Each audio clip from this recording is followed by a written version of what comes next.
Ne visi didvyriai vilki apsiaustus, kai kurie tik nusišypso ir padeda. Dar anksti, o žadintuvas jau suskambėjo. Greitai atsikeliate, persirengėte ir pasiruošiate naujai dienai.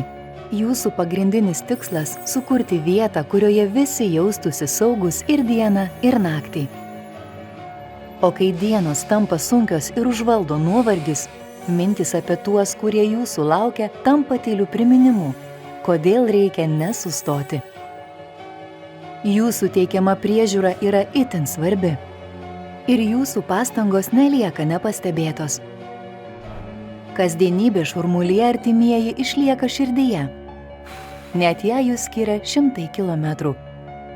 Net jei tai atima visą energiją, žinote, kad suteikti saugumą ir rūpestį kitiems neįkainojama. Nesvarbu, ar tai būtų senjorai pasitikintys jumis, ar jūsų brangūs artimieji, arba tie, kurių gyvenimus pripildote išskirtine namų šiluma. Už kiekvieną šypsnį, už suteiktą pagalbą, už kiekvieną dieną, kai suteikiate daugiau nei tikimasi. Ačiū.